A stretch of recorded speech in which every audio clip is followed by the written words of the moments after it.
Hi, I'm Natalie, and welcome back. So today I'm gonna do it, and I'm gonna discuss monogamy, and I'm gonna discuss why monogamy just doesn't work in my marriage and how we came about that. So at the beginning, when things were kind of going sideways for me, and I knew that I had to uproot some things and kind of change the pathway of my life, I started to do some research, just a little bit, nothing extreme. It was not a research paper by any stretch of the imagination. But I started to do some research about open marriage and about what I can expect or things that like people ran into, things like that. And one thing that was really repetitive was the best way towards opening your marriage and having it successful, since the divorce rate is like 92%, is that the main theme is honesty. But let's be honest here. If you can tell your partner you want to open your relationship and have sex with other people, there's not really much you can't be honest about, right? That's the scariest thing to say. So everything else kind of falls below that. So that just kind of seemed normal to me. And we already had honesty. I mean, we'd kind of always lived filterless. So it was really nice that I knew that was already in place. So I started to think about opening the marriage as opposed to just staying in this monogamous union. And one thing that really kept coming back to me was that my sex drive is really fleeting. Like, I can go 6 months and not have a thought about sex. And then I can go like 6 months and do nothing but want sex. And those were really big hills and really deep valleys.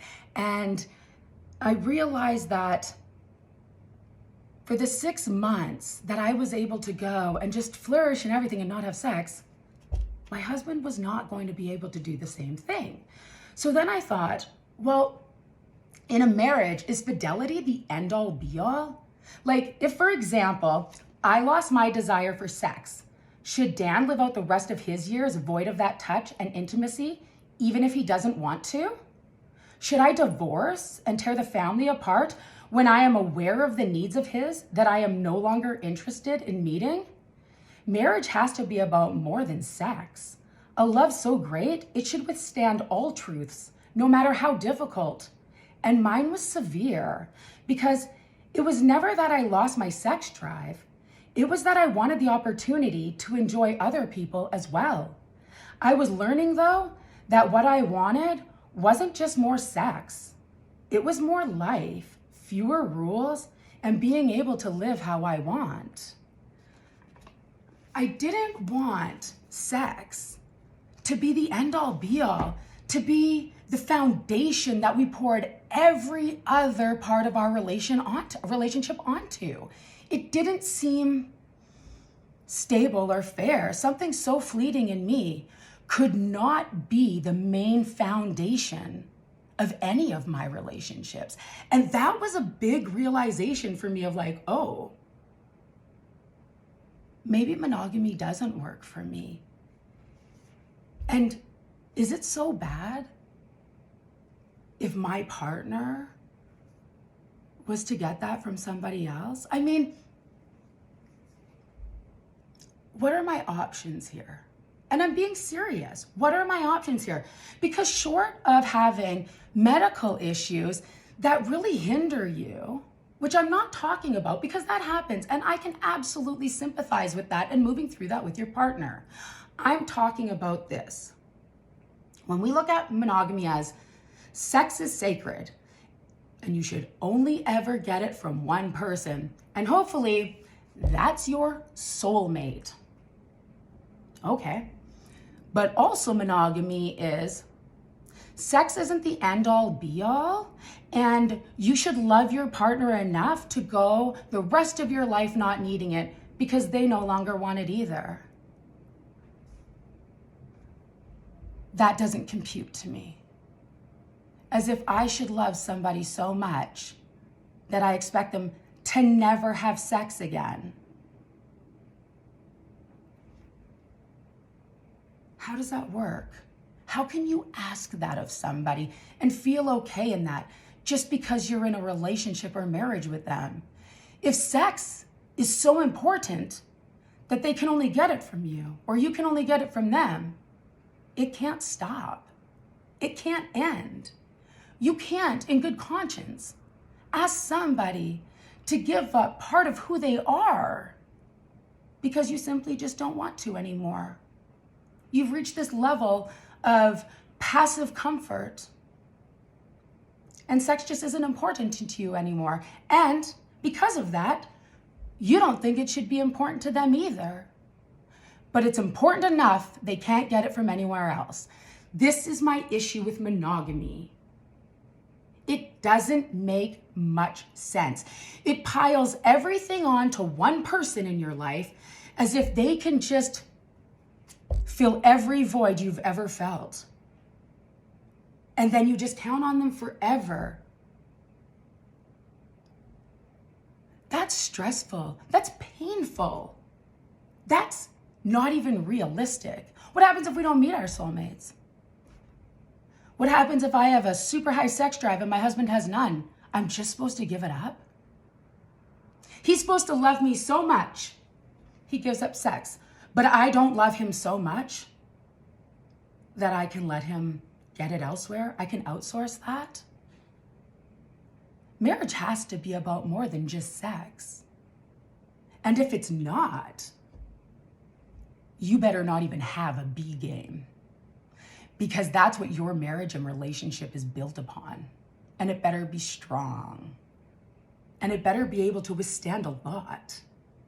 Because here's what I'm telling you, is that the internet is filled, like tens of thousands, hundreds of thousands of unsatisfied wives and husbands in monogamous relationships, looking for anybody to fill a desire, make them feel something.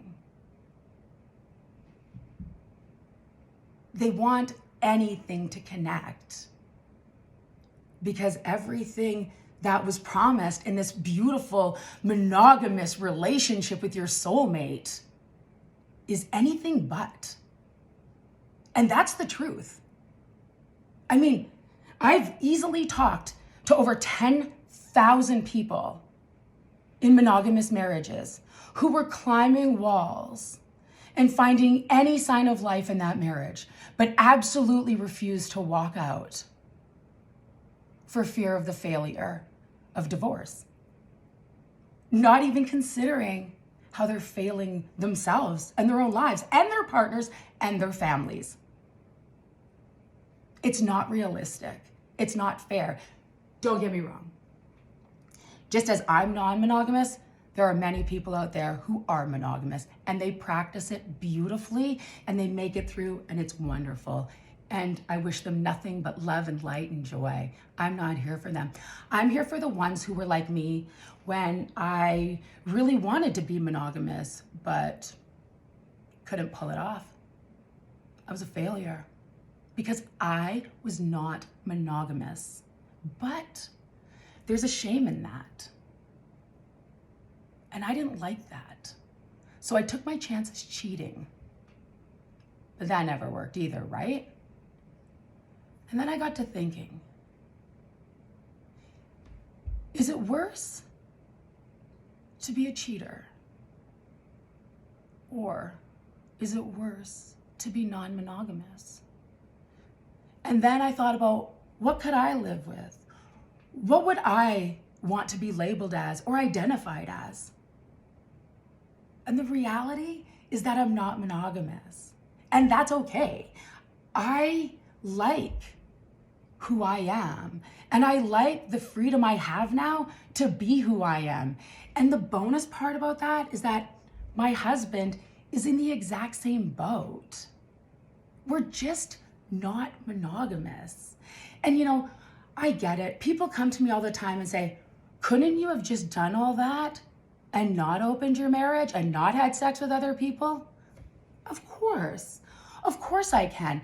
That is a great way to discredit my life and try to shove me back into their comfort box. So yeah, I can travel, I can write books, and I can do whatever I want and never touch another man. but it still doesn't change the fact that I'm simply not monogamous. And so for that reason, and out of respect for monogamy, I moved sides and switched teams and became who I am. So yeah, I'm not monogamous, but I'm honest and I'm open and I have strong relationships. There's nothing wrong with monogamy. It's wonderful. Monogamists, on the other hand, need to take stock because you're doing far more damage to it than I could ever hope for. If you have any questions or comments, please leave them below. Thanks for joining me.